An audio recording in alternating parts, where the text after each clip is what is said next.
Okay, I declare the agenda briefing forum of the 23rd of July 2024 held in Council Chambers at 241 Rockamy Road, Subiaco, open at 5:30 p.m. Welcome, councillors and staff. The City of Subiaco, I acknowledge the traditional owners of this land, the Wajapinga people, and I recognise their golden connection to country. I'll take attendances now. We've got all elected members present in person. Welcome to you all. It's great to see. In terms of staff, we have an acting Director of Corporate Services, Hayley Edwards, and the remainder of the executive leadership team is as per normal here in person as well. We've got a couple of planning staff, well, we've got planning services who will no doubt call on a few times tonight. A disclosure of interest, I've had one submitted already from Councillor O'Connor in relation to item C2. It's an impartiality interest. I don't see any reason why I can't just read out what's been submitted to me. The nature of the interest is, did you want to say it? You've already given it to me.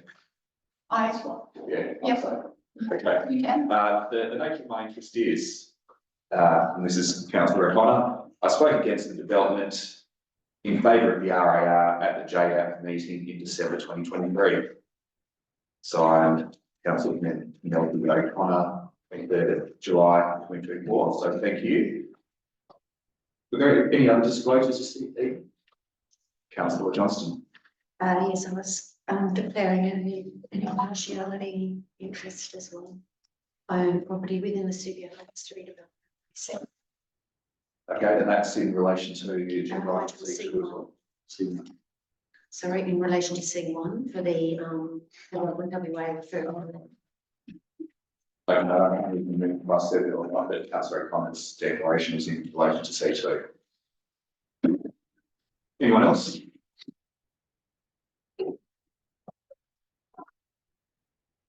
Breeze, you were discussing. We discussed it, did not. Okay. Yep. So That's fine. If I may just look, I mean, I served on that panel, but that is in my hat, you know, as a JDAP member.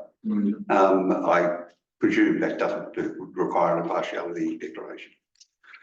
Well, all of us have voted on the development previously, and the city's taken a position, and I've spoken at JDAP previously as well. We might just get a fair answer between now and next week, but I'd suggest that because we're considering the matter of fresh, it's probably okay if we don't get declarations from every person, but thank you for the prudence. Now, I wish to, if you don't mind mentioning, statutory, by statute, when we serve on committees, even though they might never become secretive, like the development WA, you still go and you actually don't have to declare an interest. You can be, you like my position, for instance, it wouldn't make me leave I can't leave the room because I say, well, I'm developing WA, I'm considering it, right? Yeah. The statute says, right, I actually am almost two persons. Is my understanding anyway. So if you want to get that answer, it's fine. But that's my complete understanding that it actually it governs and says you're doing both jobs. Bad luck. And you can make two different decisions. You can be Andy and Aaron, you can be Robert there or vice versa or whatever. But that's my understanding, and that goes for Rick Steele as well, which is he was on JDAP and everything else, but he's on JDAP because he's a councillor and goes there. So it removes any conflict. Yeah, we know you can wear the two hats, but I suppose if there was any perceived impartiality, then you probably would just declare it in any case, but we'll get a bit of advice. Yeah, I guess what. Yeah. Well, I like it anyway, but that's my understanding. Yeah. No other disclosures. We'll move on. There's no approved deputations. I will skip the announcements this evening. Let's. Yeah,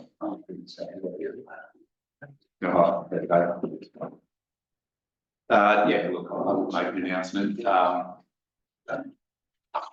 We're here in the old council chambers because there was a problem with the electrical switchboard at 388 Hay Street.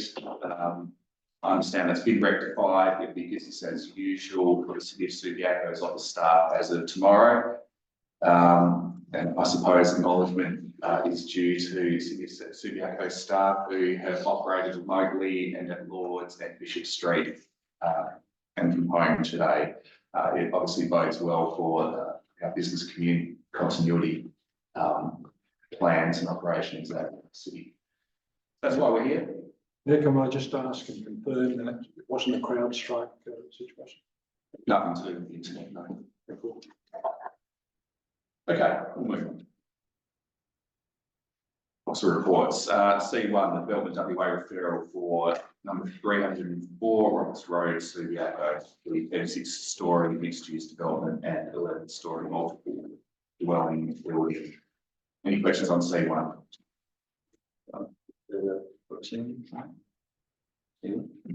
You said approximately just. Impartial. Sorry, please. Councillor Gosnich. Thank you, Mayor, and as you're aware, I do have a number of questions. I have forwarded those into Mr. Ploski earlier on, and I will put those questions now because they go to the heart and soul of what this development application is about.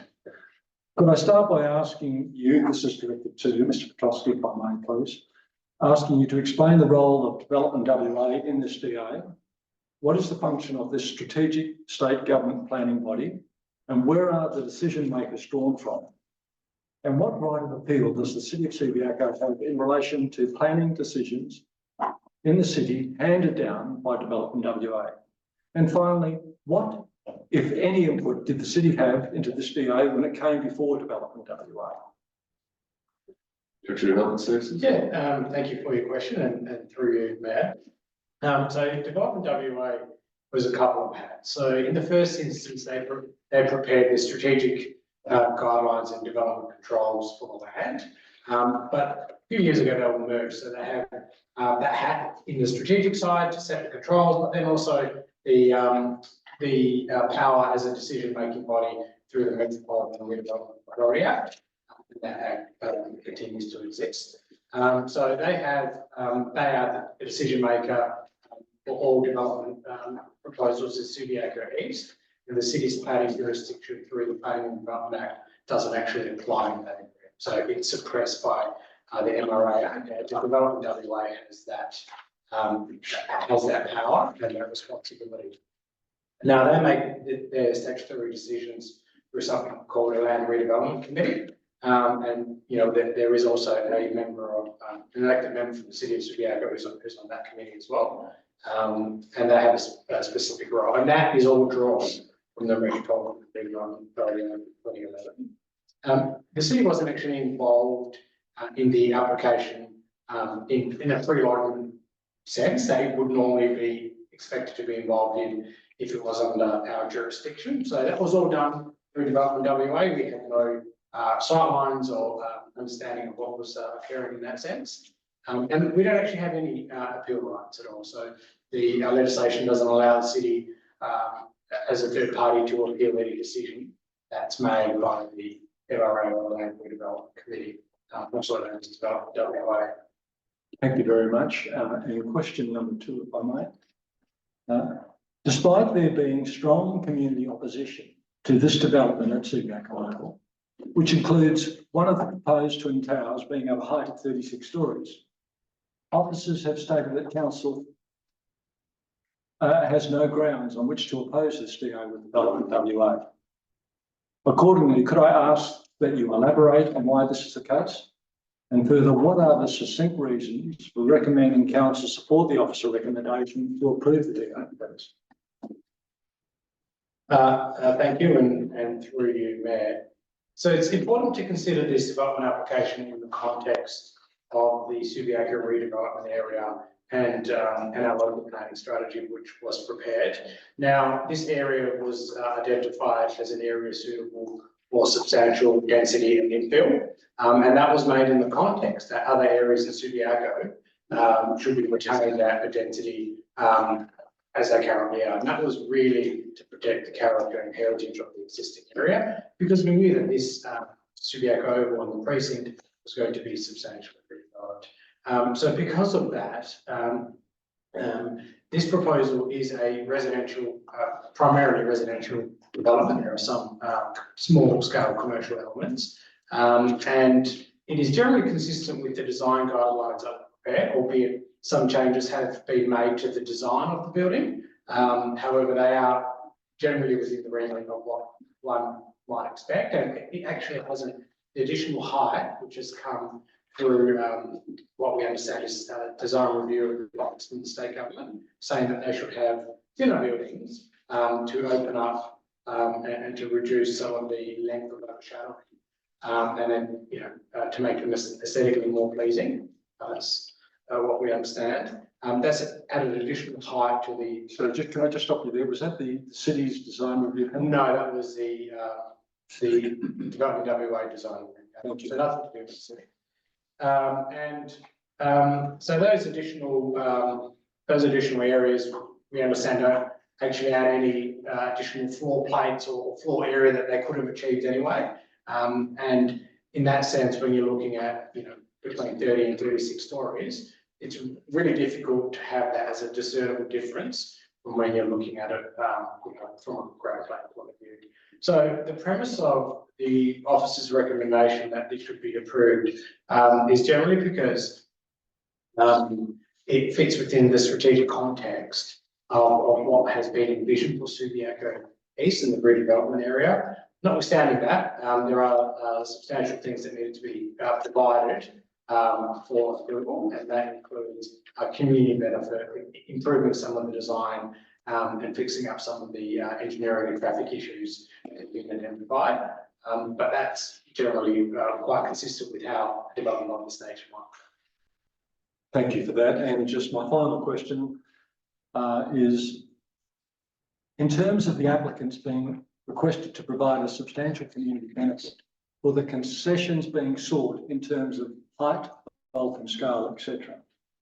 Officers have advised a 50% co-contribution approach, and that this requires the city to be on board for the upgrade, and that it would be difficult to argue for the upgrade if the city opposes the development.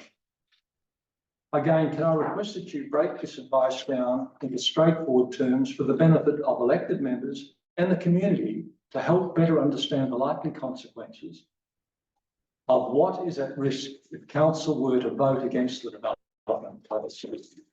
Thank you, and through you, Mayor. Because the application has additional height over 30 stories, that enlivens a provision in the design guidelines, which provides for an opportunity for community benefit. Now, over time, the use of Market Square and just in general, with additional people coming to the area in Subiaco, we've got a public open space plan that was prepared some years ago, and it really identifies Market Square as a key area, but it does require some upgrades to improve amenity functionality and so forth. Now, what we have experienced in this condition with the 50% co-contribution was the development of 7th Street, and that was with Blackburn at 1 Subiaco. And in that instance, the City of Subiaco and Council recommended approval to that application, and that also demonstrated that the city was willing to provide that contribution as well, and then together that street was also was upgraded and redeveloped. Now, in our recommendation, what we've done is, because of the strategic aspects, recommended approval subject to the community benefit, we feel that that will put the city of Subiaco in good stead to be able to convince Development WA that this development is consistent with the strategic framework, and then also that contribution is really critical to the city and the city's on that instance. Notwithstanding that, we're not Development WA, and we're not controlling the planning conditions being put on. So there's always a risk and an opportunity for Development WA not to put on that condition. But what we would say is that this is necessitated by the scale of development coming through. It's contemplated for in the design guidelines, And it would demonstrate that the applicant, Development WA, is serious about improving the general amenity or facilities of people in the community now and into the future. Well, thank you. Yeah, just a follow-up question, if I may. Is there a real danger that we will not get, we're risking the community benefit if we do not approve this development?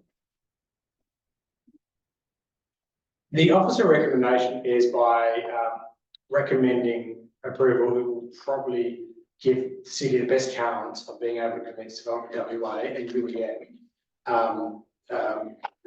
to be on board for the development for the contribution. Now, if I would say that there's a greater risk that the condition won't be put on if the recommendation is on a refusal, only on the basis that a refusal is we object to this development, rather than yes, as per the plan framework, it is generally in the right location, but it needs to hit some of the levers that are actually in the design guidelines. So my recommendation would be that the city would have a stronger footing and standing to be able to commence development WA to impose a condition with the recommendation of approval.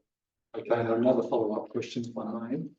In terms of a dollar value about the upgrade or the community benefit to Market Square Park, and also that it may encompass Hayden Button Drive, changes to the traffic flow to allow traffic to come in and out of the two towers. Is there a dollar value attached to any of that? Can we, or is there a dollar value we can assess that what this community benefit can be reasonably estimated at? Thank you, and again, through the mayor. It is really hard at this stage, without having agreement and understanding of what specifications would be of an upgrade, to understand what that dollar value would be. So it could be, and I really don't want to throw too many figures out there, but depending on the specifications, the range could vary. We would look to, if the condition is put on, is work with the developer, and then if you are working with an applicant, you have to work in good faith. So the city wouldn't be able to go out and say, you know, we would like this substantial upgrade, because that would essentially be unreasonable in the clearance of a condition. So I would really hesitate to put a dollar value out there, but given recent projects we've undertaken in streetscape upgrades, you could generally estimate from those projects that, you know, from $1 million and above could be something that you could have an order of probable costs. But again, it depends on the specification and a future decision of council should that decision be put on there. Okay, thank you for that. I appreciate the awkwardness this places you in. But I think the third question, councillor. Yes, it is. Okay, follow to the follow-up. Thank you. The follow-up is, am I right in assuming, and I'm picking up what you've just said, that $1 million could be risky in terms of community development, if council were not to support this?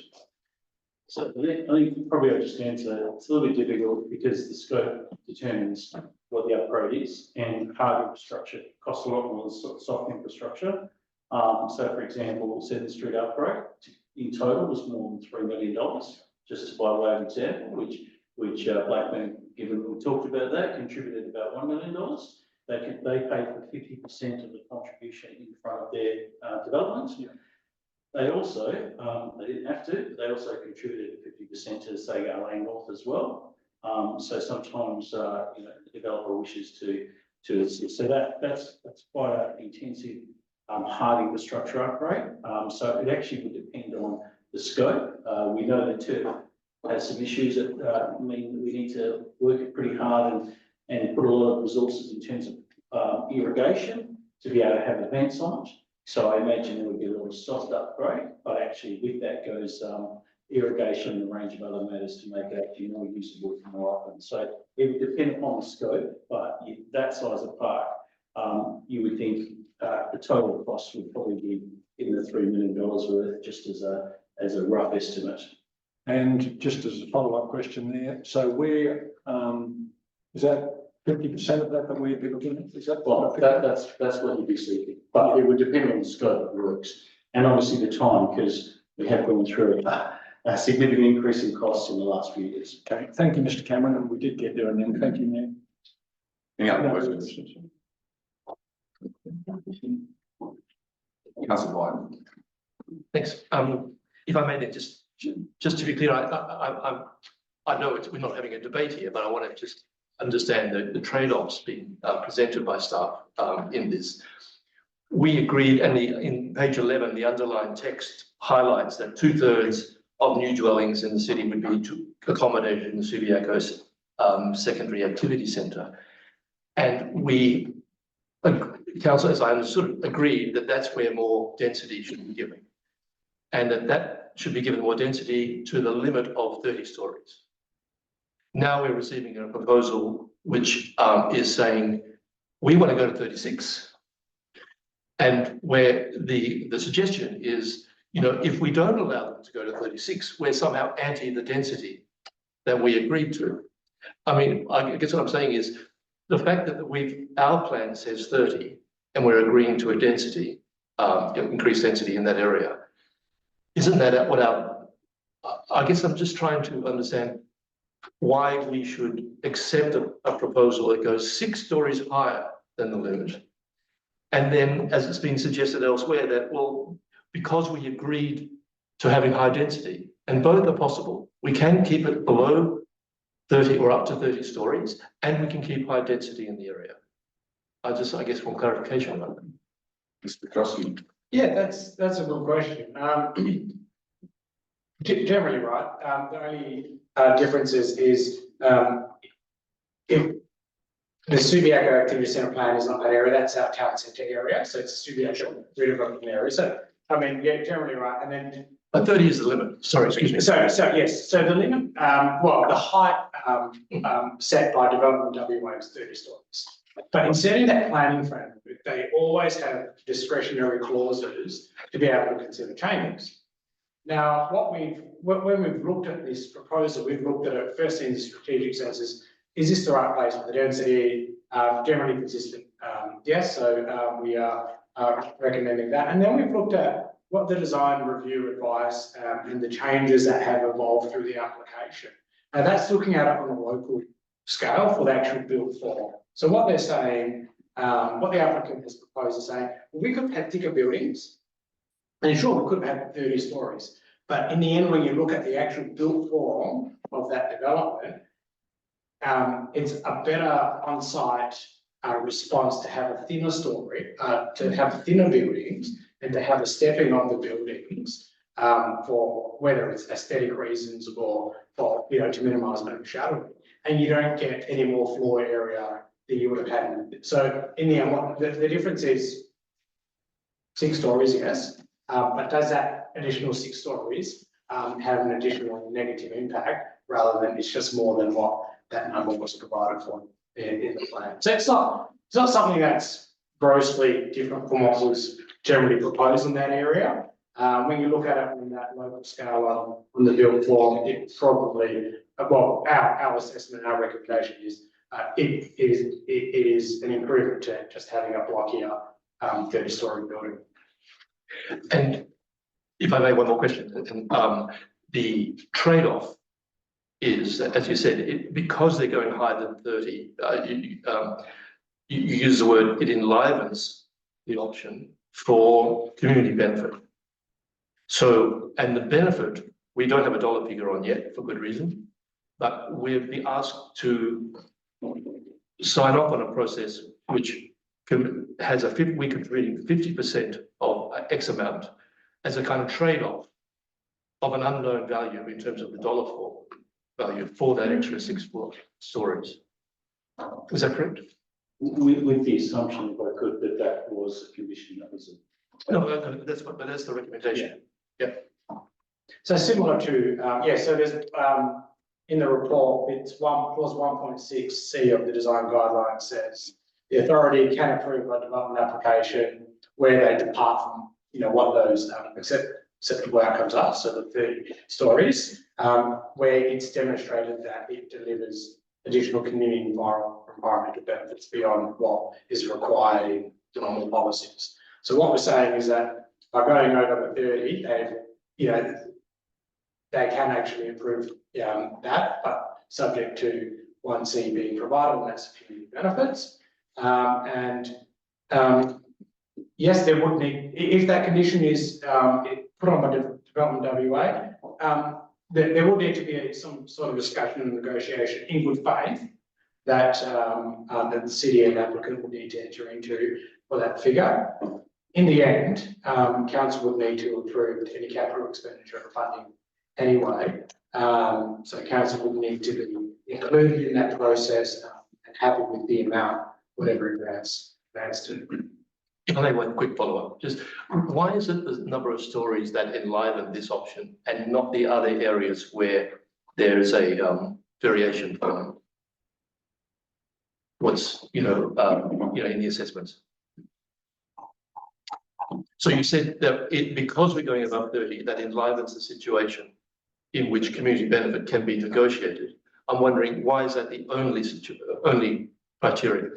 That's the primary criteria. So there are setbacks and floor plates, but this is the one where they're exceeding what the acceptable outcomes are in a substantial way that we feel that you can actually make that argument for the community benefit. Councillor Koslich.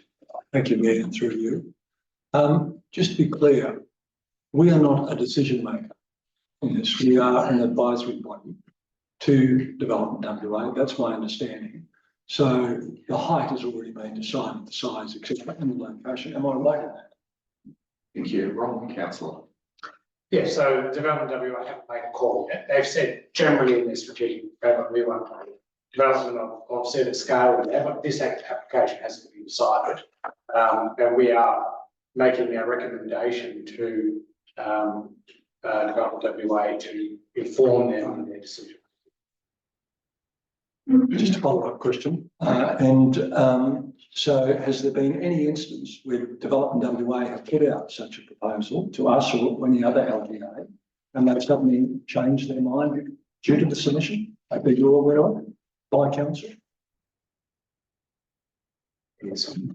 I think Anthony's got a good point. Actually, they haven't made their mind up. So they haven't made a decision and they can't actually make a decision until they've received the advice from the local government and other statutory referral bodies. So under the legislation, under the Act, they can't actually determine an application until they give us notice to provide comment and then consider that comment. So they actually haven't made their mind up yet. Thank you, Mayor. Can we go to this side of the room now? Yeah, sure. Councillor De Vries, I understand you've got a question. Yeah, just got a view, actually, really just based on the officer's reports rather than reflecting on who the decision makers are. Yeah, thank you for a really thorough report in terms of the actual planning side of things, because I think that raises some questions which I'm hoping through you, Mayor, the Director for Development Services, will be able to provide me with some insight.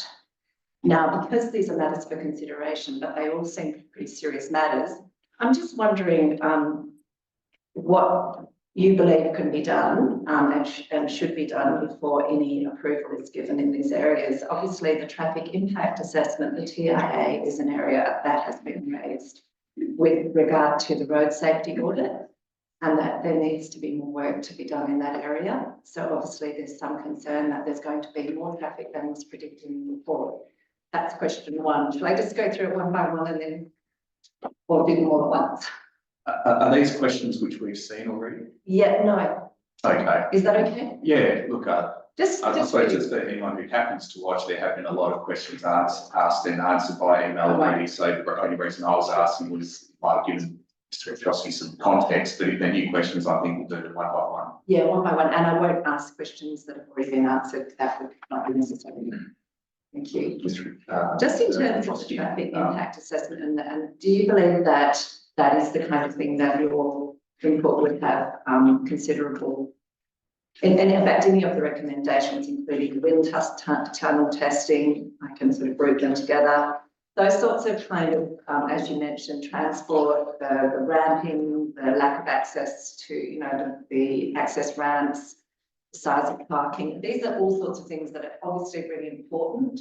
And my question really is around how likely is it that these recommendations will be considered, as they are kind of, to my mind, the nuts and bolts of a safe site, you know, a safe community, having safe roads, having, you know, making sure that transport's good. I mean, hopefully that's a straightforward enough question for you to be able to provide me with an answer, since it's in the report. Thank you. Okay, I think Manager of Planning Services would like to answer that. Yeah, thank you, and through you, McMahon. So one thing that Development WA doesn't have is technical experts for engineering and parts like we do. So they're heavily reliant on, I guess, our advice.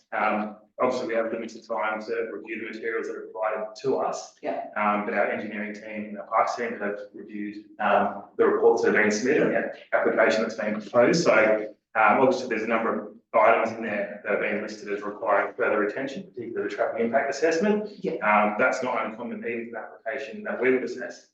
So you'd find a lot of these considerations would actually probably be conditions of approval. One Subiaco had a road safety audit requirement as a condition. So it's quite common. We did include some, I guess, a comment regarding the wind testing. There was some information provided by the applicant. One thing that one Subiaco had to go through was wind tunnel testing. They had a model prepared and that was scaled and it was went through a wind tunnel in the UK. So that's the level of detail we'd expect, because the last thing you want is if an application is approved at this scale, is to actually have adverse impacts, you know, on the ground plane in particular. So we thought that was appropriate for them to consider. Thank you. I do want to ask a slightly different question around social housing and inclusion and so on. I know that you really probably don't have the answer for that, but I'll ask it needlessly, needless to say. So there is a 12% provision for social housing, or it's called social inclusion. So through you, Mayor, in terms of just understanding what that really means, and does that mean that they're going to be subsidised by some outside, by the state government, or does it just mean that they're smaller? Or does it, because it does say 12% of housing is affordable and will be in partnership with accredited tier 1 community housing providers. So I just wanted to know if you had any more information about that. And if so, if you can't answer it tonight, could we do a follow-up later? Thank you, and through you, McMahon. So Development WA is really good at providing for and requiring affordable housing. So under their framework, they require 12% of housing to be provided as affordable housing. So 12% for this application, I think memory is 41 dwellings they need to provide. So they've got quite complex agreements they have to enter into with the Department of Communities, and in this case, it's foundation housing. So that is in perpetuity, and through that agreement, they work through what housing stock they require to meet those requirements. Okay, thank you. And then this is slightly different again. Just a question, and again, I think you've certainly touched on this about the signage issue, and I'm just interested to know and really understand, because I'm trying to get my head around how close the buildings are to the oval, to the school, obviously during the school days, and just in terms of like how it may feel that there is no boundary. Is there, it's just to give some clarity for my lack of imagination here. Could I have some clarity, please, through you, Mayor, about how that would be managed? Because at the moment, I'm struggling to understand that just from a, you know, from a lay person's perspective, really, and not being good at visualizing stuff. Thank you. So I think the question is about what's the interface with the development and Subiaco Oval, which is going to be used either for sport or students for Bob College. There is a landscaping plan which details how people can move around the oval and not having to go through it. So it doesn't actually go into the playing surface. There is an element of the biddy trail which does go through the component on the eastern boundary. But in terms of managing people on the oval, we haven't, from our recent experience, had any issues with Bob Hall College and community members having conflicts on the oval. So generally in this instance, what would happen is if there is someone on the, generally people would stay away from ovals if they see kids using it. Sometimes they might walk around. And from my understanding, teachers can go up to people and say, look, we're using it. Can you please use our space? And that's been quite organic and we haven't had any issues so far. But there are measures in place to call the police if someone's been just generally unruly, and through the shared user agreement, the control and access is all set out for whichever users are actually using code. So the school would have power to ask people to move on, just as they would on if it's their premises. Sure, thank you. No questions. Councillor Jones, just a quick one. There's a whole list of without prejudice conditions in here. My understanding, I'm not legal, so that would imply that if any of those aren't met, that wouldn't affect our decision. But the first one is essentially the condition that affects our approval or otherwise. It seems like it's not a without prejudice. If that's the case, why are others of these conditions not included in the recommendation as well? Is there any reason why they shouldn't be, or do they already get given anyway? Director of Development Services. Yeah, so I think there's two parts. So are you asking about the matters of consideration? Well, it's without. There's matters of consideration. Yeah. Following that little section of without prejudice conditions. I'm not clear what that means if one of those is essentially saying we won't approve it if you don't do this. Okay, yeah. So we don't always have opportunity. What we're saying is two things. So in the matters of consideration, what the recommendation is saying, Development WA, you need to sort out these matters before you're happy and you sign off on the application. But what the without prejudice conditions do is we won't necessarily get another chance to look at this. So and provide those conditions that we recommend to Development WA, because they don't have the same technical expertise, engineering parts, whatever it might be. We need to provide them with those conditions, and those conditions would be used or imposed on the development approval, rather than being things that would need to inform but there's no obligation for them to put those in. Well, there's no obligation for them to do anything that we say. Yeah. That's right. But we have put one of those in as a condition on whether we're approving or not approving, not supporting the. So can you outline what one? The first without prejudice condition is about the financial contribution towards upgrades, which we've put into the recommendation about whether we support or don't support. Yes. But that's, Maybe I can answer that one. So maybe it's just what without prejudice means. Right, I think maybe going back a step. So obviously, if Development WA was happy to put on the requirement for percent contribution, the condition one without prejudice condition secures that. So if they were happy to do that, then they could use that condition. We draft up that condition as such to reflect that this is what's going to happen if they agree, and then that will secure that. That's fine. So why the other without prejudice conditions not part of that as well? Because they are things that would ordinarily form. So they don't need to be. They don't need to be elevated to that. Yeah. So they are normal kind of planning conditions that you would. So the conditions include just run-of-the-mill planning conditions that you'd expect in a DO scale, and then also they include conditions to enforce the management consideration, if that helps to separate it. So there's two parts for it. So, yeah. Any other questions? Yes. Councillor Burns. Thank you. And if you could bear with me, how close to questions they are. I appreciate it. Look, I like what's going on. Okay, the debating 30 or 36 stories, okay, albeit our community expects us to do it, okay. Am I right in thinking that all but Uniman where to stop, okay? Even the committee I sit on is not the decision-making. Decision is actually made by the full committee of development WA, not by the land redevelopment committee that I sit on. Would that be correct? So yes, I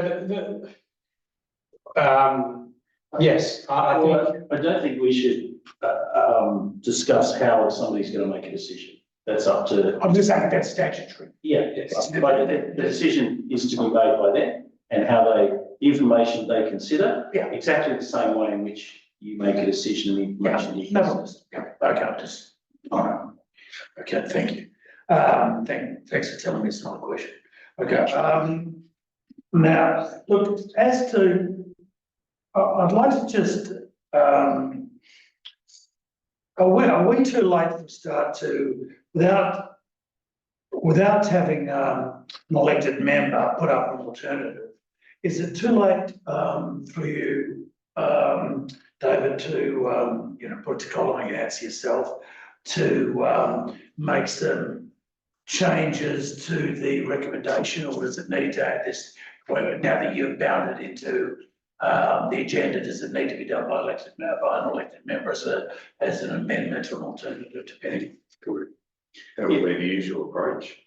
Yeah, okay. Look, then I'm If that gonna, was a gross submission that in the planning staff's view, you should have made it into the agenda, I suppose, if in their professional opinion, it should be addressed, and they could still do so before the final agenda is issued, but the usual approach at this stage would be to submit an Victorian alternative. all right, then, my question is this, would the staff, if you could, and they're pretty minor, if you could just go through this with me and then indicate whether or not you find an objectionable or, sort of borderline or whatever else, how's that sound? Okay, if they were to come through by an elected member. Firstly, in the first paragraph on page 2, if you remove the last 2 words, in full, okay, so the following matter has been provided, and then why say in full, okay? And then refer, if you removed in full, then I also don't see why the last sentence is even necessary. Because to me, it's threat. Should the above matters not be provided, then we don't support it. Well, that actually says that in paragraph 1, because we support it subject to the matters being provided.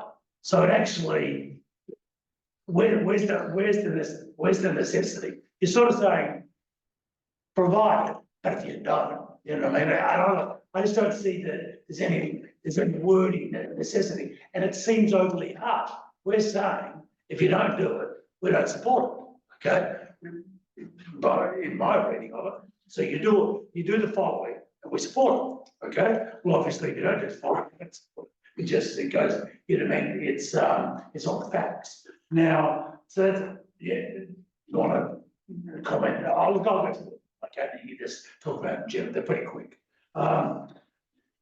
Is the staff also aware, and is there any mentioning of it, that when we talk about community benefit, right, most people seem to think, you know, if you look at Blackburn's deal, that it needs to be, the community benefit needs to be right up its arse. Well, it doesn't. You know, Blackburn or this development could literally redo the tennis courts at the parks, and that's a community benefit. But further than that, am I correct in thinking that it actually, you can cross and do the community benefit in on Cambridge? It doesn't have to be in Subiaco, right? It actually can be in the surrounding areas. And arguably Cambridge Street is closer than building, redoing the tennis courts and Palms and everything else. You know what I mean, down the end of, Roberts. It does not need to be in a municipality, and that, you know what I mean, would you agree with me on that point, or you can come back, you know what I mean? It probably is worth pausing at that point. It's quite different to the first question, and I know Mr. Petrosky's got some well-formed views on what constitutes an acceptable benefit. Are you in a position to comment at this stage? Yeah. Well, with the first question about support or not support, the answer is simple. We made it really obvious. Yeah, sure. So that's the answer for that one. The second one about community benefit, in my opinion, any benefits created or generated from the site should be reasonably accessible and located for the users for that site, and could be used by people from the wider locality. But it's similar to the public open space improvement provision when you're using Catchinaroo, for example, where you are, and that's the premise of my thinking. It's similar to that. If a site provides a benefit, or Catchinaroo for public open space funds, it should generally be used in the locality. Now, if your question is about, well, how do you define locality? I think that's on a case-by-case basis. But what I would say is that community benefit, in this case, should be within our municipality and to have the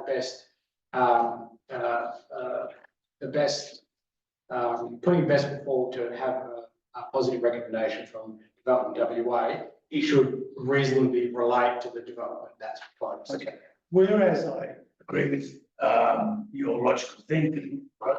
Could you advise the elected members prior to anybody wishing to perhaps put up alternative, whether or not I'm correct in the fact that it doesn't have, you know, it can be any sort of community benefit. It doesn't. You know, I agree with your logic, but that doesn't mean it can't be done on Cambridge Street. You know, inside another municipality. I just like an answer to it. So unreasonable. I think I can answer that one now. I don't think we'd be able to enforce it through conditions of approval because we won't have any. No, can they do it? Is my question. Generally, also just to add to complete that condition, you need an agreement between the city, and so that's really controls if they're contributing 50%, if we're contributing 50%. So to be able to clear that condition, we would need to reach an agreement as to how it was undertaken. No, I'm not talking about this so much, Colin. I'm saying if they reject this and say, look, we're giving them 36 stories and they're going to do something for the community, but they're going to do it on Cambridge Street. Okay, that's what I'm saying. People just seem to think because it needs to be near the building, but it doesn't. Well, if I'm understanding Mr. Petrosky's advice correctly, the public benefit doesn't need to be on the same site or even directly adjacent to it. But if you were to start talking about building in another municipality, that might be a bridge too far on.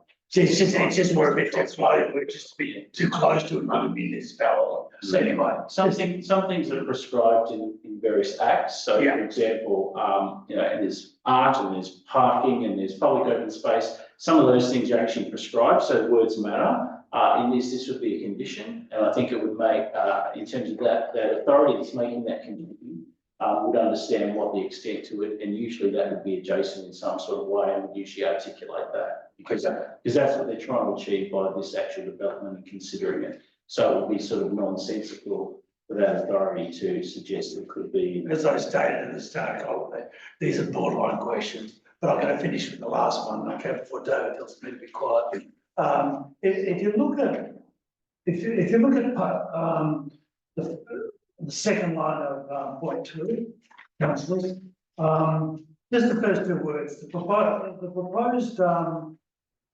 proposal delivers additional community environmental benefits beyond that required. I would suggest it would be better wording if it was actually just says as required by development policies. I don't think you need to overstate that, you know what I mean, we're making you go too far. What I'm talking about here is being, you know what I mean, pushy, right? You don't need to be pushy. You don't need to tell them twice at the beginning that you got to do it, and at the end, if you don't do it in big capital letters, you're not supported. And I'm not questioning, because I do agree.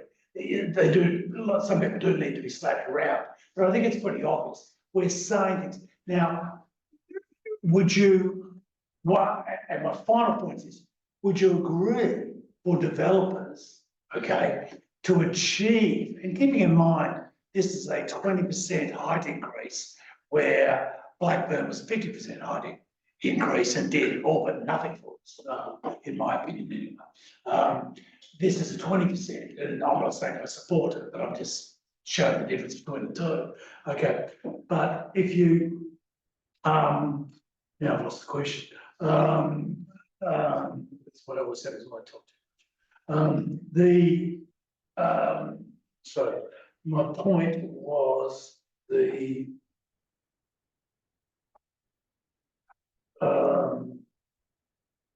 look, I think you'll get where I think you get where I'm going, but look, no, sorry, my point is this, would you agree with me, okay, that it's actually not an easy exercise to get, besides the architectural issues, they're pretty easy. You know, you can make something look better, okay? And some people think higher and thinner is better than lower and squattier, you know what I mean? It's, the curve, yeah, Councillor Russell. You know what I mean, it's... Councillor Burns, I'm dying for you to wrap this up. We have to make another question. Hey, no, it's clear, I guess. It's, would you agree that it's actually quite a difficult exercise? But, so it's an easy exercise to get by changing the building. You know what I mean? You break it up, you do all sorts of things that some people like, some people don't like. Okay. What's actually more difficult is the community benefit part. Okay. You know what I mean? Arguably, if there are some people in there. Yeah, I think there was a question mark in there which lends itself to an answer from. Yeah, would you agree? That's the tough bit is for them to come up with something that is a community benefit, and actually, because if the arts are people there, they'd be going, oh, we'll just build us an arts hub and you can have 50 stores. You know what I mean? That's all, you know what I mean, they want. It's difficult. So I actually think what you're doing, right, in actually identifying something we like is a fabulous idea. And so my question is, am I correct in thinking, you know what I mean, from a developer's point of view, right, that it is a difficult exercise, and you know what I mean, in coming up with something that's acceptable, and whether when we're stating something as is acceptable, we're actually making the job easier. Thank you for the question. Short answer, absolutely agree. Thank you, there we go. All right. No, I think it's important to say Please that, elaborate. yeah, local governments are at the core of the community. So we've been here for a long time. We understand what our community, how they use spaces, what they want, what they need. And we've got some empirical evidence in plans we've created of our public open space upgrade plans. And we know through the Catalyst survey and just interacting with our residents, you know, what is actually going to make a benefit. So this is why we've been at the forefront of requesting such benefits. And you know, it's probably something that you've seen before and you might see again in future videos as well. Thank you. Any other questions? Councillor O'Connor. Thank you, Mayor. My question is really about, I suppose, the assessment process that around the development application. There are a set of very detailed design guidelines for Subiaco and Railway Precinct. The assessment that has been done of the development, as you've noted in question by Councillor Jeffries, was a high level one. So you looked at focused more on, I suppose, the technical sides of things, which you've noted WA doesn't look at. But there are a number of other issues. The design guidelines are incredibly detailed and include issues that I know are of community concern, like overlooking and ground floor, uses of ground floor spaces. are those issues going to be addressed? We assume those issues are going to be addressed by DevWA in their assessment of the development? Yeah, so that's a good question. Yes, that's development WA as well. So we can provide guidance in that. But we've only had this application for, let's say 42 days, right? So we don't actually have the time and the access to the applicants to go into the detail. We also don't get any resource funding from this as well. So maybe other jurisdictions don't go to even the level that we go to. But what we try to do is find a careful balance in what we can actually have the time and resources to assess, provide guidance to development WA, but it's absolutely their responsibility to go into the technical detail for all the overshadowing and all those sorts of really pharmacy requirements they need to do. So that's their role. One follow-up question, if I may, and you may not be able to answer this at all, but the height that we've been discussing is part of those design guidelines, as I understand it. Yes. So there, as I said, there's a lot of other design guidelines as well. Do we have a sense of what sort of weight development WA gives to the design guidelines? When you read them, there's a lot of, things will be this and will be that, which implies must. And yet we're talking about quite a lot of discretion here in terms of, 6 stories and different configurations and things. Yeah, thank you, and through you, man. So the way that the design guidelines have been set out is similar to the hard codes, where they would have acceptable outcomes, which is a way of achieving the design principles. So yes, there could be strong wording in there, but there are discretion that essentially built in, and that's because you can't have a design guideline which captures the imagination or propose the end which might go into the site. So I can't answer what weight that would give to everything, but I would consider that they would need to do that with the due regard necessary. And the acceptable outcomes are one way of achieving the design principle. Yeah, I can't give you any guidance on what the internal thoughts are for specific guidance.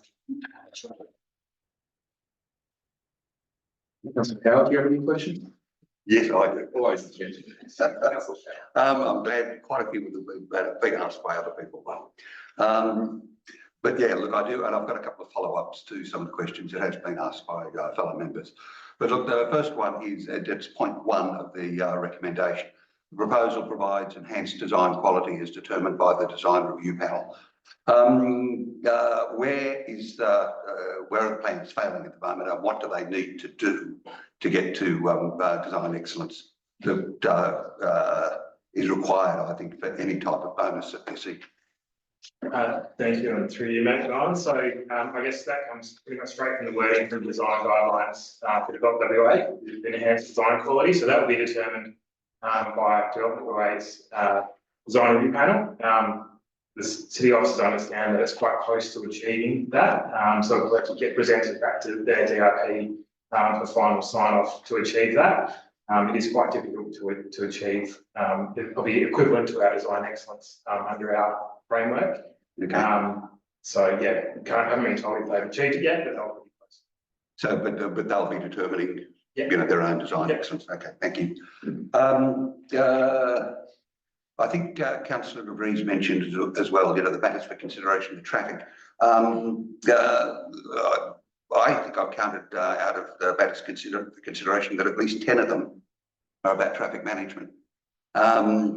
Does that indicate really that quite a bit of work needs to be done to come up with a proper traffic plan? Because there doesn't seem to be one.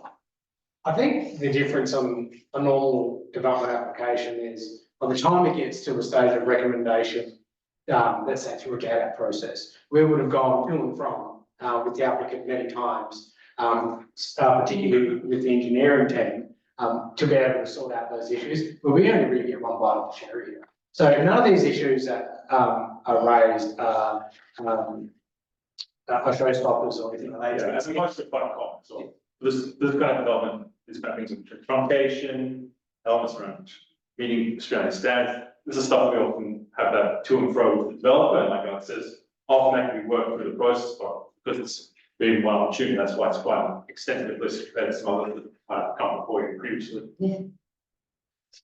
All right, can I continue on with that? Because I'm still looking at that. Point E was electric charging capacity. Shouldn't that almost be mandatory in new buildings?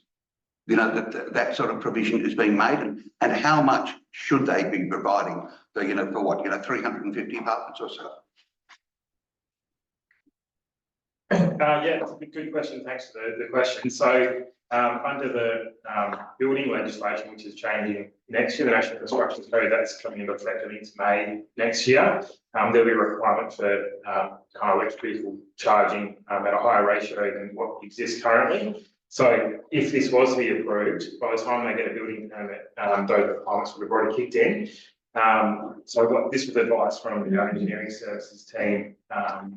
So, effectively, what we're saying is that it should be substantially increased. I guess with that also comes an additional load on the power demands of the building itself. But if we're asking for a development of our it's reasonable within the design guidelines, I'm sure they will ask for it. Okay. Again, still with the matters of consideration, it's about the eucalyptus tree that they want to remove. How much power do we have to stop them doing it?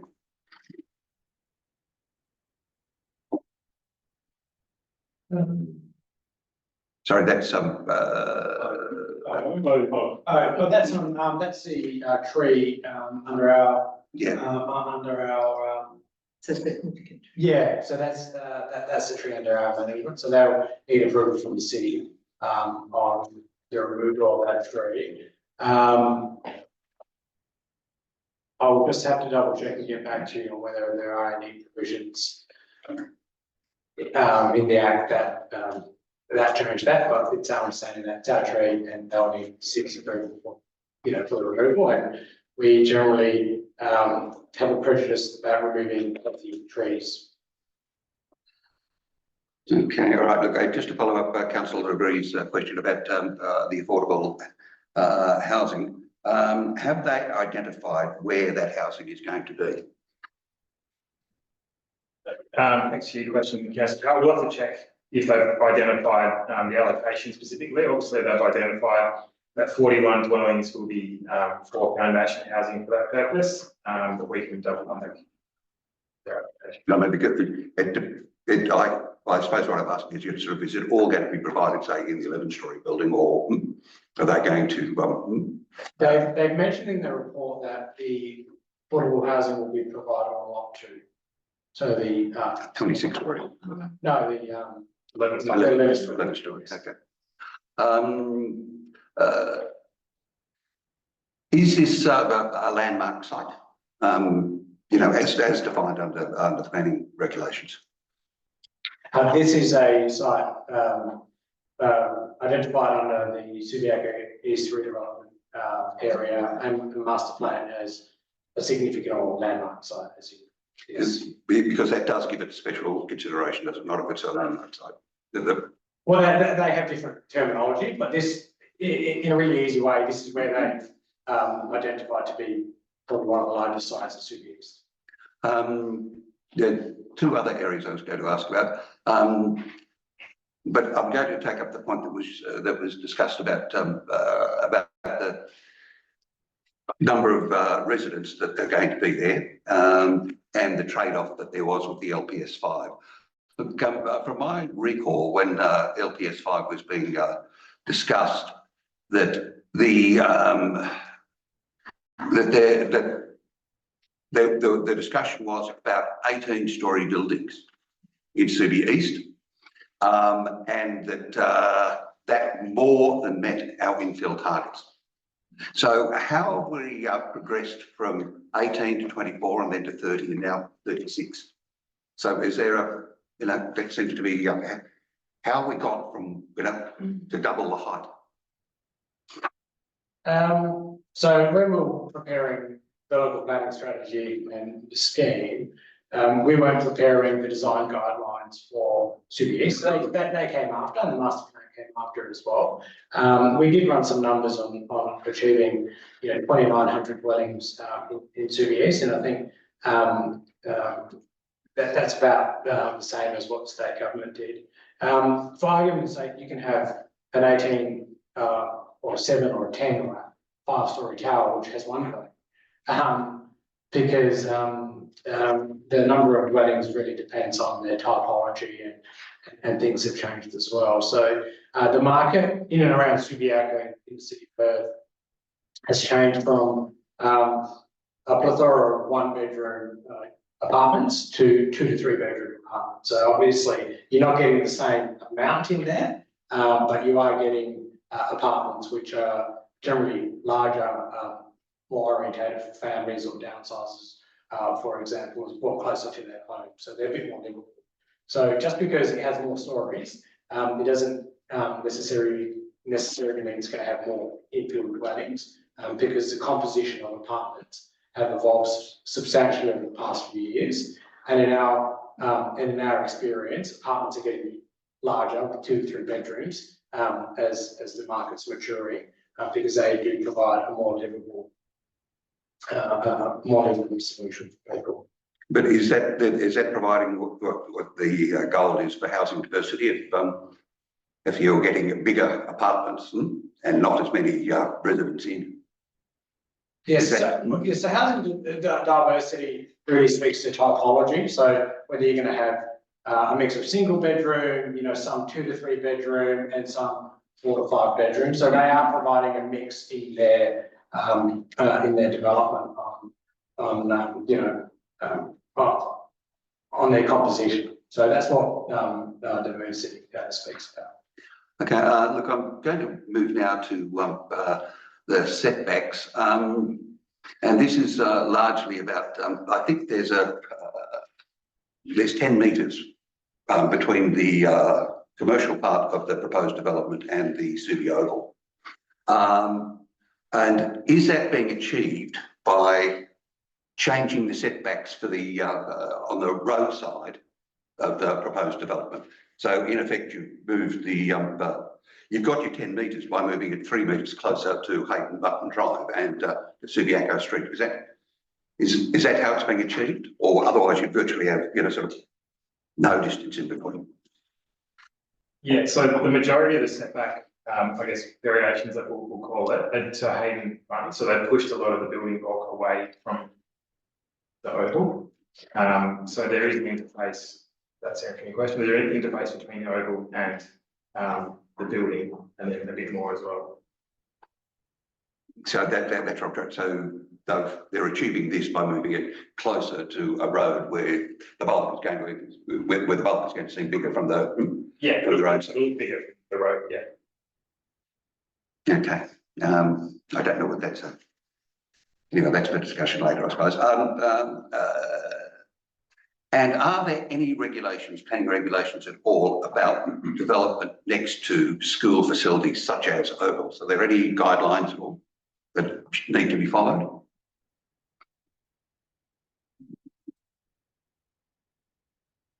I think the guidelines that would apply is, the setting of the actual design guidelines and the master plan. So that has all been created through the master plan, the allocation of lots, what they should be used for, and the design guidelines through the redevelopment scheme, and then when that was being prepared. I don't think there's anything that says that you can't have a residential development next to a school oval. I mean, it's pretty common in around Perth that there's some school ovals back onto residential houses and all that sort of stuff.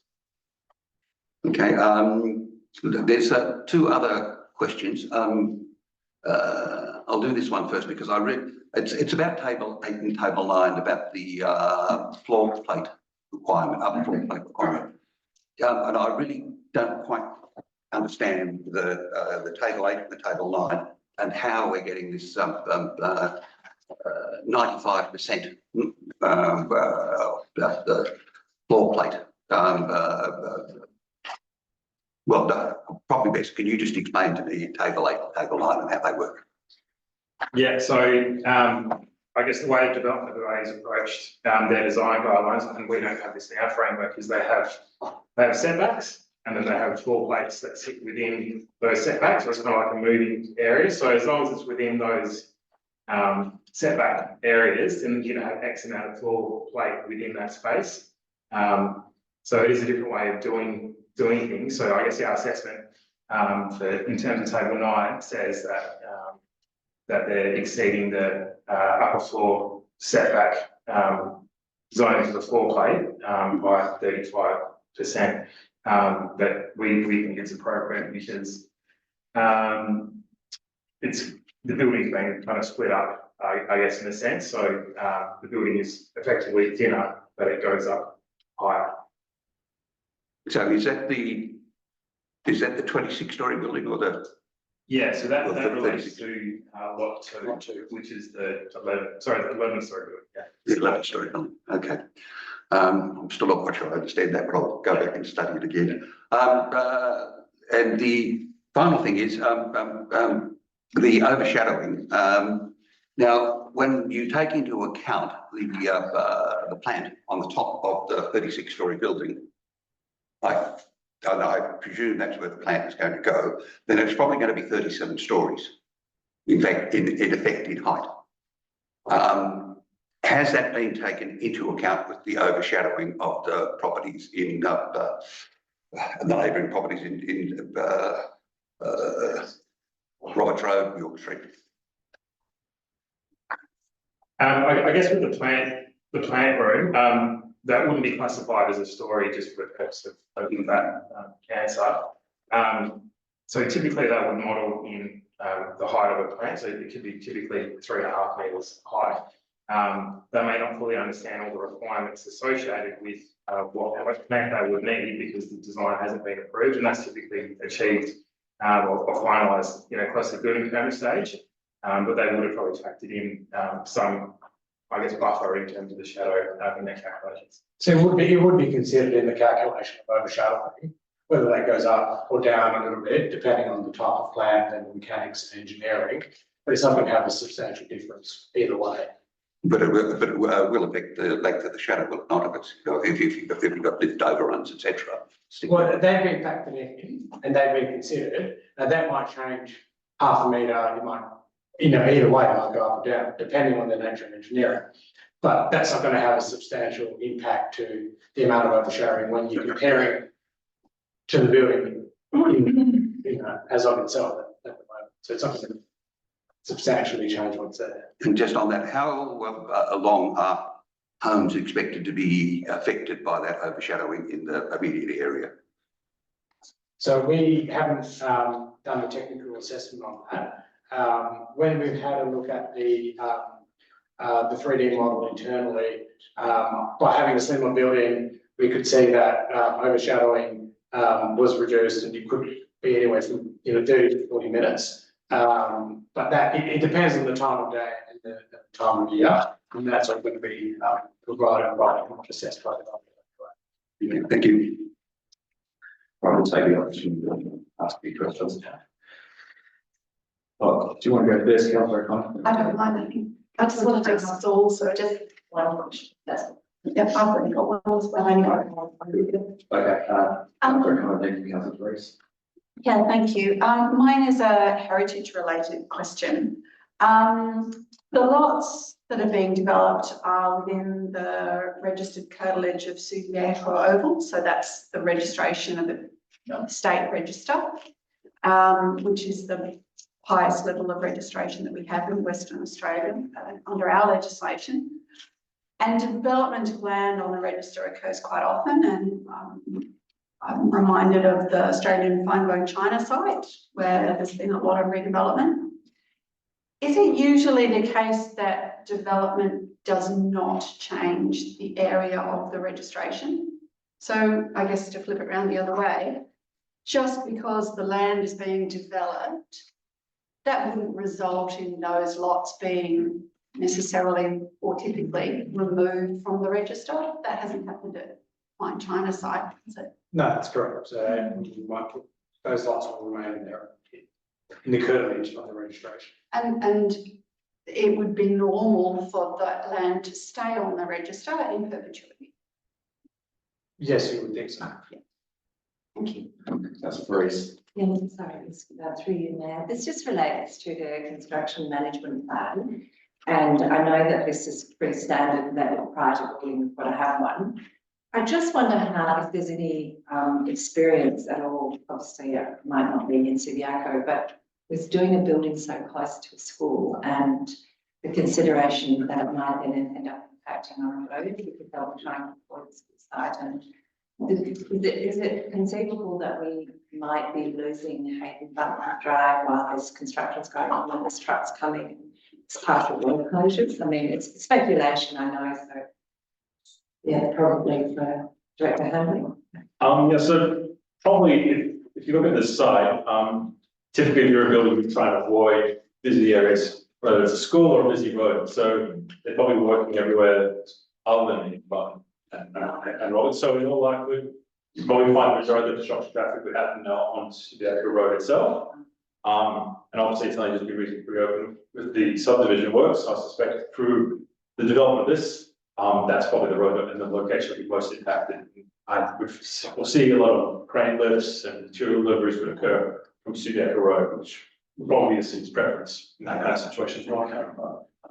And also the car park opposite, which would be material storage as well. So there's some facilities for this first site that would enable that construction to happen. Less delayed than otherwise would have we built that area. Yeah, thank you. Johnson. Thank you, through you, Matt. I just wondered if officers have any knowledge of the of UEM's history in delivering community benefit with other developments that they might have done. I mean, obviously they're not. I don't think that this might be the first development in Western Australia. But they have done other developments, I believe, over east in Melbourne. So I'm wondering if we've got any information on their track record.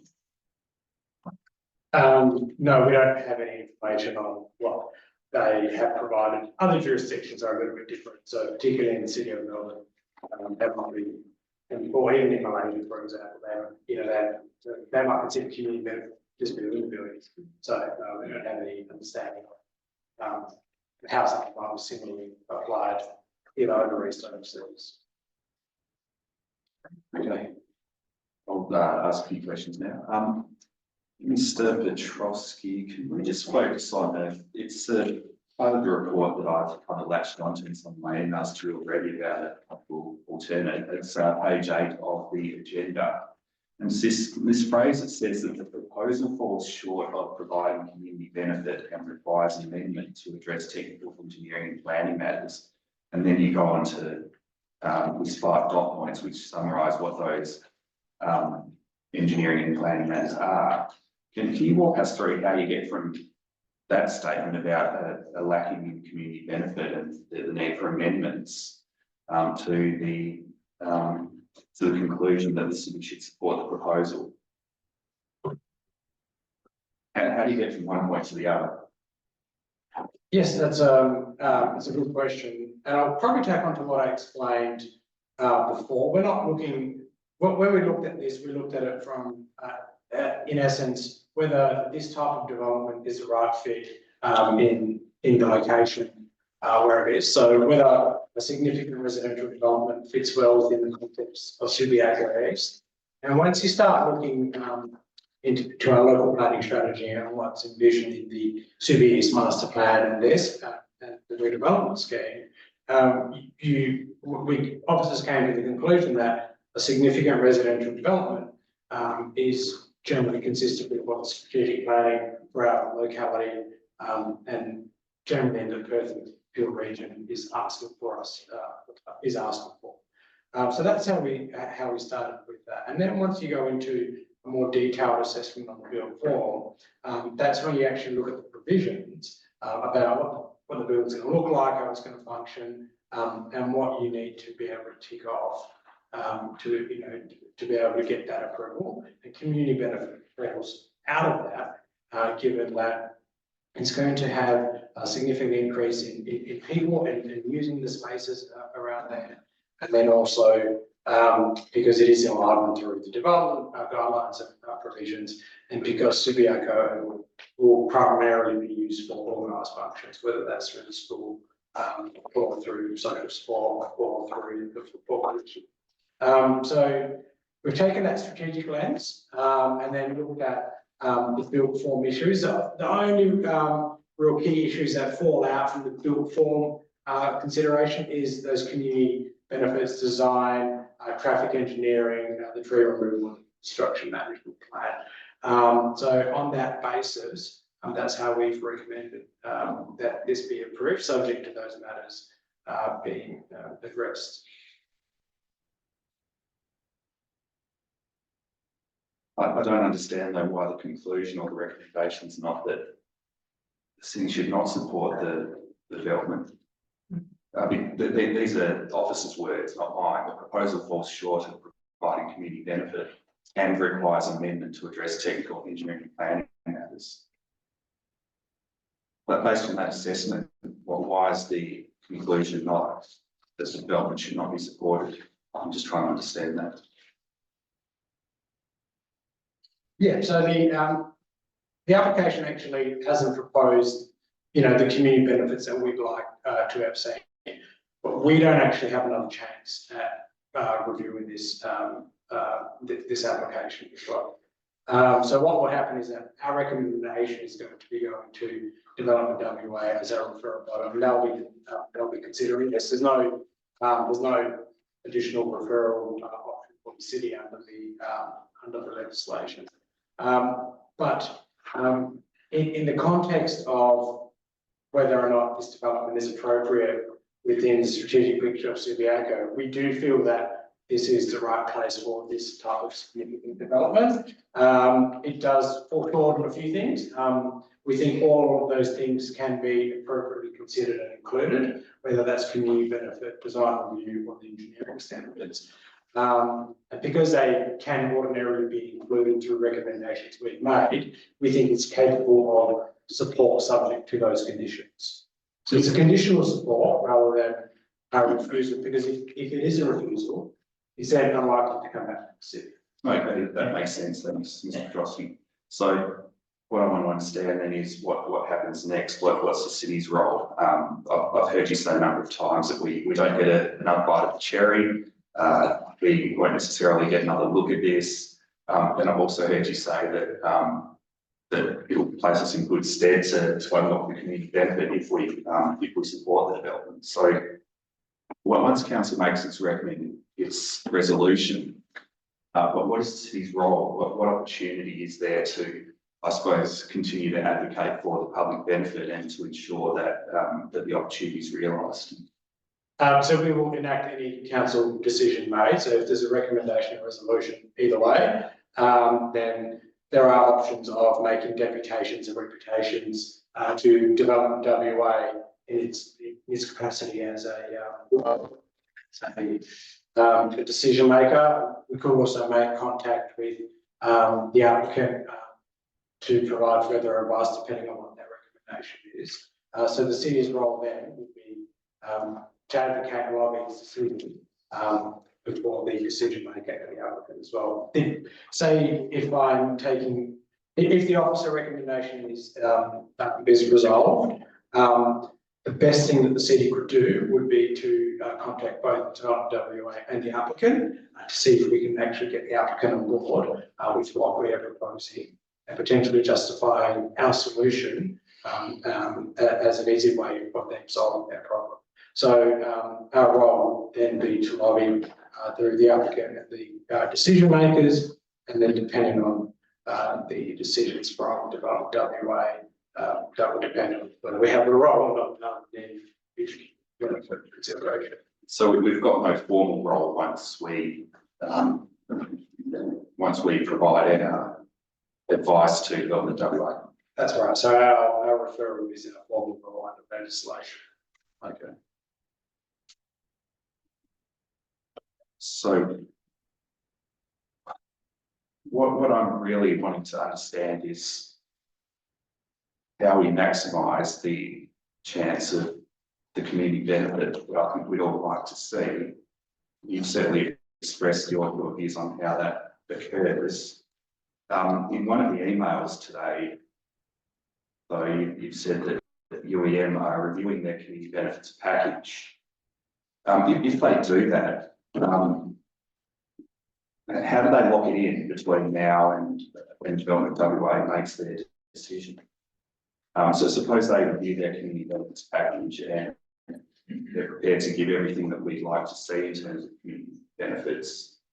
Would they amend their development application, or would they give some kind of other undertaking prior to Development WA making its decision?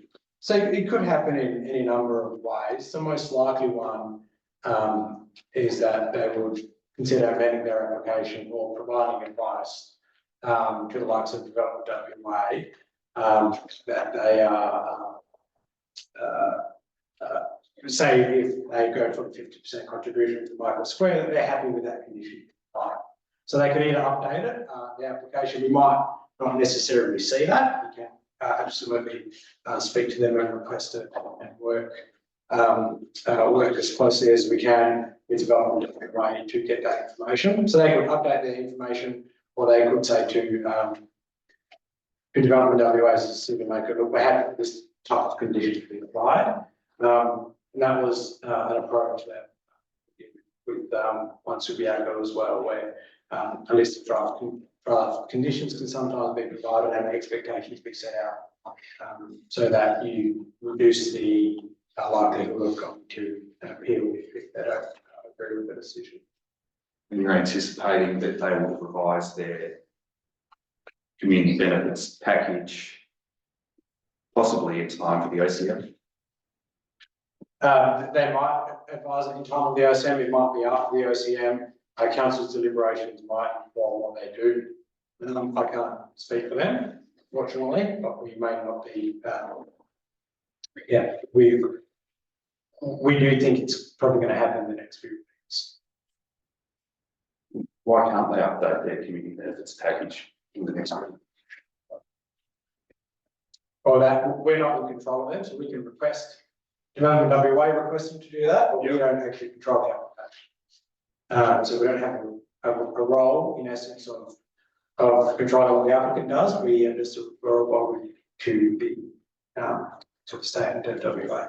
Have they given some time still going? Have they given some kind of indication that they will be ready the next week? I understood from one of the emails today that it's a possibility. Yeah, sent an email we received. We understood that it would be ready by the end of the month. Yeah. So that could be next week. It could be really at the end of the month. Yeah. When our ordinary council meeting is. Okay, so you'd be able to follow them up and see if they can get rid of them. First thing tomorrow morning. Councillor Costin. Thank you, Mayor. If I may, thinking on that and thinking of if I was putting myself in the applicant shoes, they're following these proceedings, they may well take a strategic position and say, well, why should we commit to our community benefits until council has made its decision on the application? That's a real concern. Okay, we'll take that as a comment. Any other questions, councillors? Councillor Johnston. Just on the, do you have any detail around what sort of shielding? Because I know they there's talk about shielding so that there won't be this overlooking of the oil, which is obviously pertinent for during the day when you've got exclusive use by the school. Have they given any detail around what that shielding or and you know? Yeah, and also from the business premises to prevent the overlooking. Look, I think in the context of Subiaco, you could go to that pavilion that's been built at any time of the day and observe and overlook what was actually happening. So I don't believe that the extent of what's going to occur in those dwellings or buildings is going to be any different from any viewpoint, obviously, that you might be able to get. legally by standing on the outskirts of the oval. We do believe they've designed it in a way to try and minimise the angles of overlooking, and that's primarily on the first number of stories. Once you get a bit higher, right, in any event, yeah, there's going to be some level of overlooking, and that's pretty common in larger scale development. But we don't think it's going to be anything more than what you might be able to get in and around that area generally when you're walking. Because you can actually go to that pavilion now during, when the school's on and see what's actually happening there. And when you say hi, I mean, people do, terrible things, but that's not to suggest that people living in apartments are going to be doing anything worse than someone who might be coming to visit the area. No, I guess the concern, obviously there's quite a lot of community comment that's gone on, and I've certainly had phone calls and emails from concerned community members, and that's that's one of the key concerns. And I guess once you've got mixed use premises on that ground floor, and you can have bars, restaurants, whatever, it's not quite the same as it is at the minute, where people might, as you say, walk around, and it's quite different to perhaps having a bar right there. I think schools are pretty good at managing the welfare of their students. It's a paramount job that they do. And so the way in which they engage may alter over time in terms of the way in which they use Subiaco, but that would be entirely up to the school, because the welfare of their students is the number one concern. So how that transpires in terms of what types of developments, not unusual, across the road developments on access to trains and transport, all those things are matters that the school considers and works through to ensure best welfare for their students. So it's just not unusual, just about any other development. And I think the context, the other part is because the school, when it's actually being used as a school oval, that's probably when the school's to be growing. But it's when those students leave 3 o'clock, 4 o'clock, when it's actually not in school times, whether they're walking to the Subiaco town centre or going to Cambridge, that was really close by.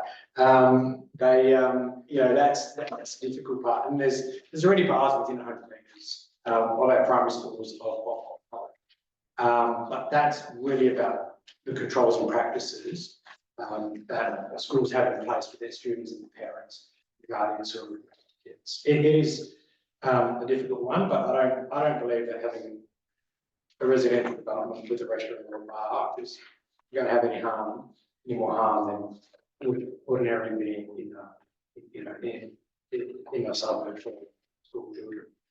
But how many other school ovals are there abutting onto a residential with balconies overlooking them and mixed use retail bars, hospitality venues in Western Australia? I mean, this is a first vertical school in WA. But I mean, we have to ask ourselves a question. I mean, what's the issue with the bar or a restaurant serving alcohol? Because the kids aren't going to be able to go in there. There's going to be controls around that and that sort of stuff. Whether there's a connotation on that, I might be able to understand that. But there's also education programs and the practices that schools have. I certainly know from my school when I grew up, out back over, we could see the neighbours right next door, whether they were wearing clothes or not. So it's something that happens all across WA. Councillors, I think one short question. we'll be going for 1.5 hours on this agenda item, so if there are no more burning questions after Councillor Powell's question, I think we'll take this as the last question and move on to Cito. Should there be an advice note requested that residents or potential purchasers of apartments are advised of the shared user agreement for the Oval, and that it will not be available for their use in school hours or, while it's being used by the West Australian football? Okay, we can take that one on board, and that could be a minor update that we include for next month. Okay, move on to C2, the responsible authority report for A Street, Subiaco, the site that's going known to us all. Do we have any questions on C2, councillors?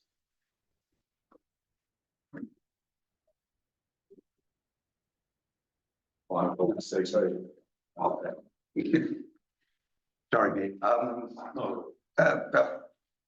Yeah, look, there's a, sorry, there was it's a very long document, the matters for information, so I've lost the actual spot where I found it, but there was discussion of if this demolition is granted by DAP, the need for something to be built there fairly fairly rapidly, so you don't just have a vacant lot, a weak lot. But is there any way that you can actually enforce that you can say, look, you know, sort of, if you've got this, you've got to build something, or, you know, potentially, you know, could you end up with just a weak lot, you know, in the centre of the city, you know, in a very important area. Development services. Yes, and thank you. We will look to enforce any construction following demolition if that occurs through a condition of approval, so it's a condition of approval. But you can't. So yes, but what you can't force someone to build something. But sorry, I should reframe that. But if something is not built, we would be recommending that it's appropriately landscaped. So you'd be recommending a short time frame for, you know, for before the approval lapsed. Well, that doesn't really work either. How do you ensure that it doesn't become a weak lot? You know, if demolition does go ahead, that's really because you can't force somebody to build. We can't force someone to build, but given that is within the town centre, I think there is reasonable justification to include a condition which we included last time in the request of the DAPs to require that you know the lot be appropriately landscaped, which we don't think is a substantial cost. Instead of just having a barren and weeds growing up, for example, similar to perhaps how you know you would see in Subiaco East. I don't really want to go back there, but how they've hydro mulched them. So we have recommended that condition previously. But no, we couldn't force them to do it. No, you couldn't. Look, I noticed that there's quite a few references as well to legal advice and legal argument that's been mounted. How much is it costing the ratepayers to try and defend this heritage part of the city? Well, I think that would depend on when you consider the starting point. Because there's been a range of matters dealt with during in terms of sanitary or conditions, a whole range of, so it depends on how far you wish to go back. Say to the closure of Hay Street.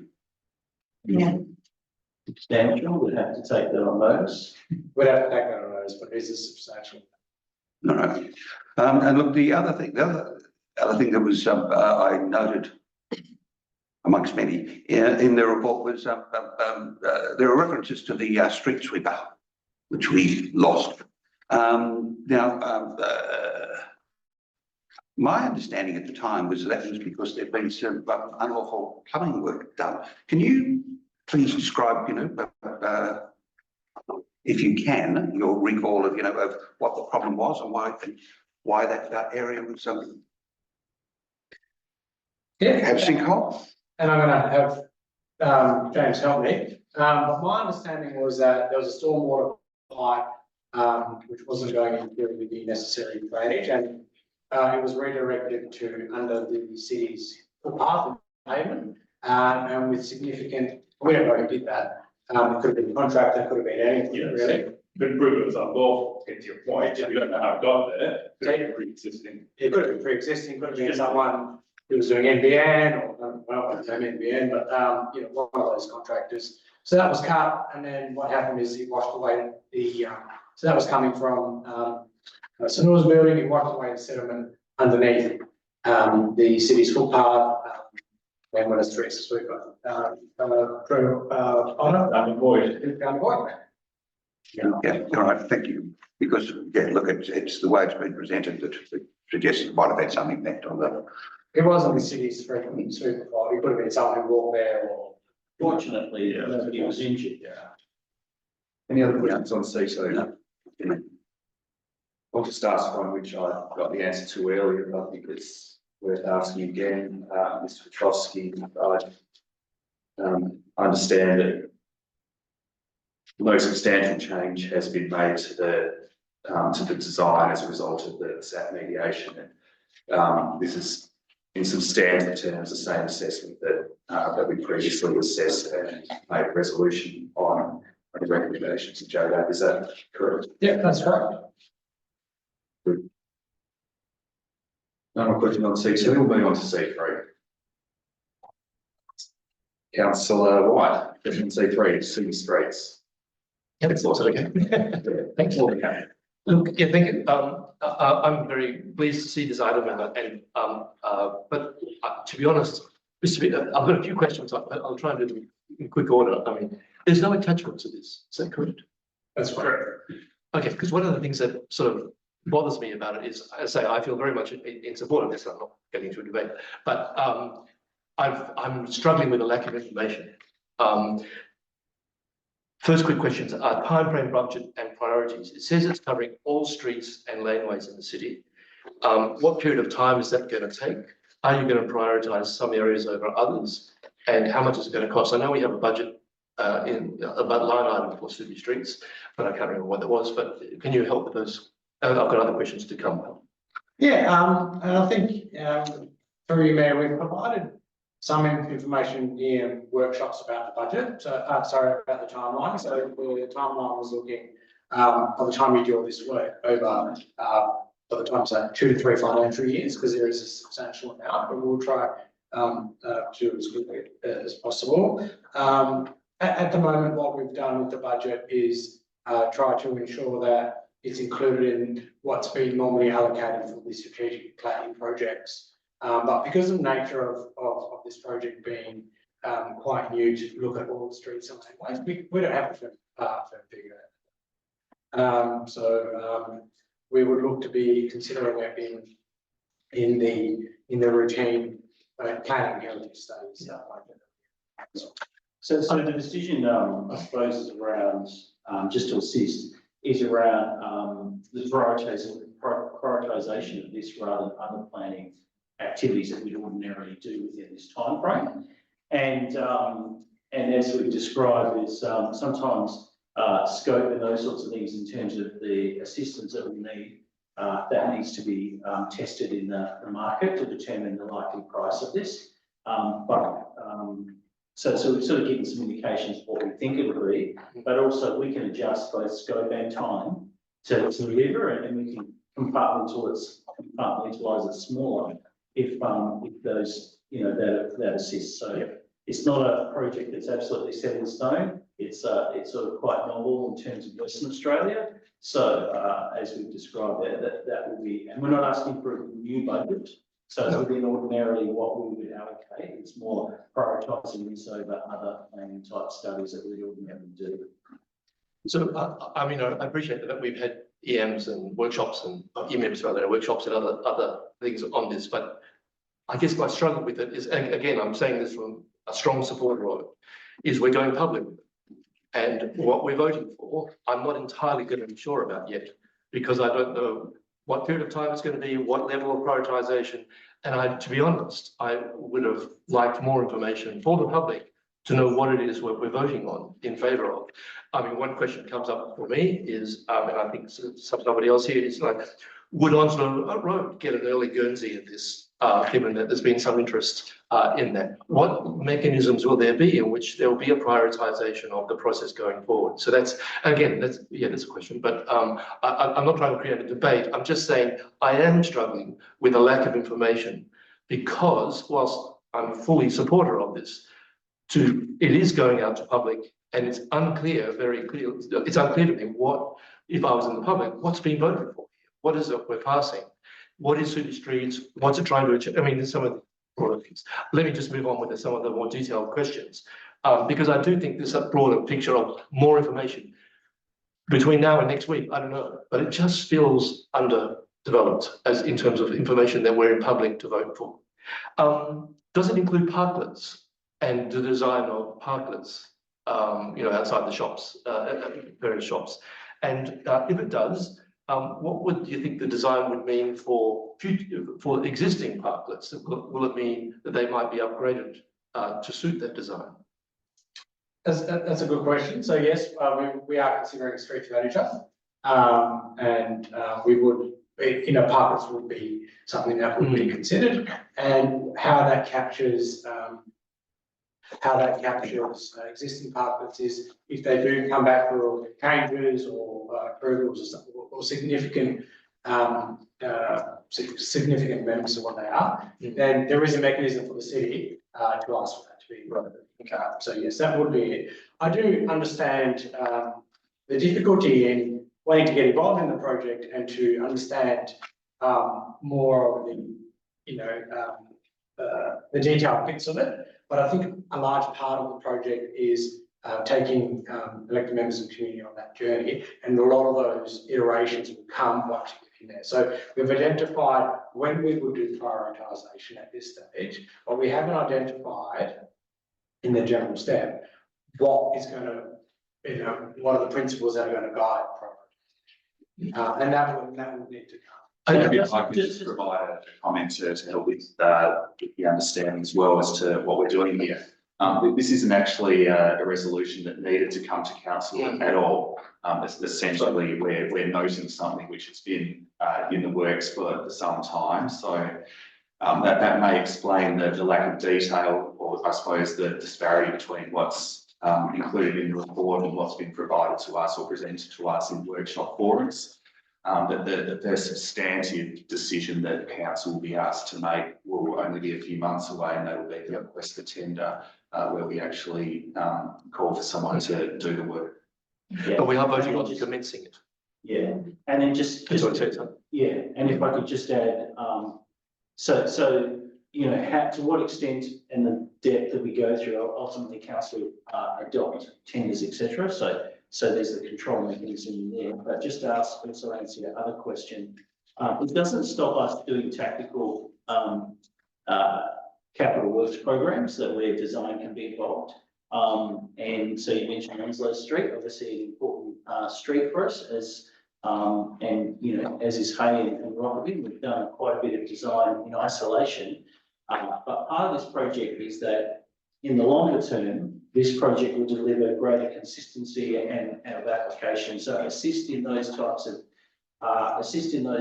design projects, because we'll have a good basis in the outcome of this. So it's not to say we can't progress planning and work with community on what would be a good outcome for a particular street, but in the end, when this is done, this will assist that consideration for many years. Councillor. Yeah, no, that's fine. I guess just if I may, a quick comment. The economic side of it, again, I think it's really important, very valuable, but I think it's so much more than what's expressed here. And I think about parklets, I think about alfresco dining, I think about signage, I think guidance for people in terms of their own, design guidance, what they might be doing. Certainly, I know certain local governments do that. They give design guidance to people for their own private premises and for businesses. And it just seems to me that really, because we're taking it to the public now through this way, and I recognise, it is just sort of pressing the go button for it to happen. I just think we should think about what it is we're getting out to the public about this. Hey, perhaps just on that note, if we could ask Director this improvement, if there's been work underway on a comms plan, or if is the comms plan on this far off? I recall there was quite a bit of discussion in the workshop about communicating the project to the community. Thank you for the question. So the comms team are well across the project. I don't believe that they've prepared a comms plan at this stage. I think to go on to that, we've started to think about internally what the concepts of that comms plan are, because this project will be quite large and will be far-reaching as well. So it's important to get the messaging right so people who in the community who form part of it get the right information at the right time, because we can't just go out with one thing. It would be nearly a comms strategy, but more of a comms plan for different groups. But yeah, the comms team are key stakeholders in the project plan for this, and they are involved in the setting and meetings, and we've got a community engagement advisor for that too. And to some extent, as we've talked about the iterative process and the consultants that we use to assist us, because it's a big project, they will bring their intelligence as well into how best to get good information from the community at the right times, because this will involve a lot of community input because they know their streets best. Okay, so the comms team are key stakeholders in the project. Sum up. Councillor Powell. Yeah, look, I've got a couple of quick questions. Each street will be carefully considered to understand how will be carefully considered, and based on the review, each street could then be put into a category. So, how prescriptive is the policy likely to be? That's the first question I'll ask. How are you going to build flexibility into it? You know, sort of when you're looking at, you know, sort of putting things into categories, and then how set are they going to be, essentially, or how flexible are you going to be able to make it? So that's the first question. Yeah, and I think it's a good question, because you can actually go through the streets of Subiaco and understand the role and function they play. So we're not trying to constrain any road or street in any future design. We just need to understand the movement network and what changes might be afoot out there, or what the community might want to understand and see from their streets as well, because they might see the street as it is currently, they might want it to remain as it is, and that might be absolutely fine. There might be some parts that would like to see some, changes in there. But the approach is going to be one of a general categorisation. There's always flexibility built in, and it's a design guide. So it would only ever get to detailed design through any capital works program. So there is flexibility, and no street, whatever is there forever, it could change. And council from then on adopt every budget each year. So it will be up to the council that day to determine priorities of which streets may or may not be. And then once again, there'd be feedback loops where community could provide input to the council of the day as to whether that makes sense in terms of their street. So it would be never ending, I suppose, in terms of the feedback loop and providing council information on before they adopt their budget.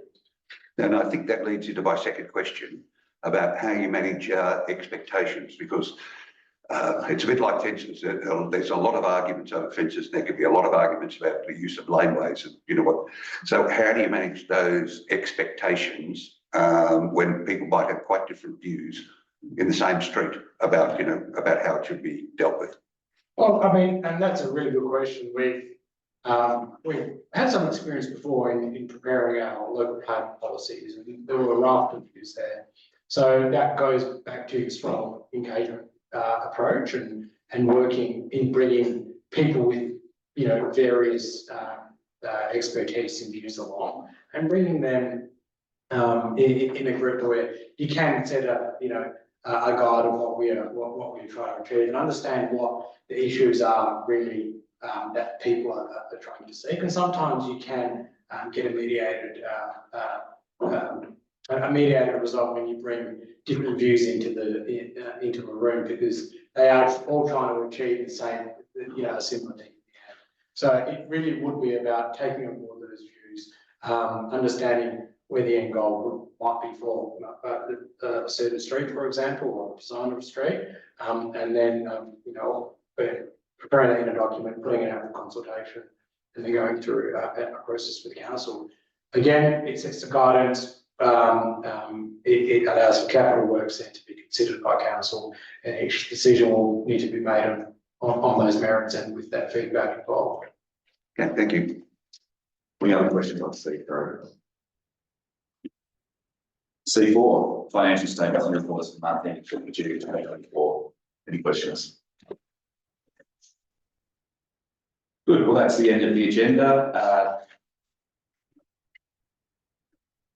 I don't know if there's any confidential items next week. I don't think that there are, but in any case, I'll declare the agenda briefing forum on the 23rd of July closed at 7:25 p.m. Thank you, councillors, for your questions. Staff, your assistance. Thank you. Thank you. Yeah, it's gold. I like the shit. Yeah.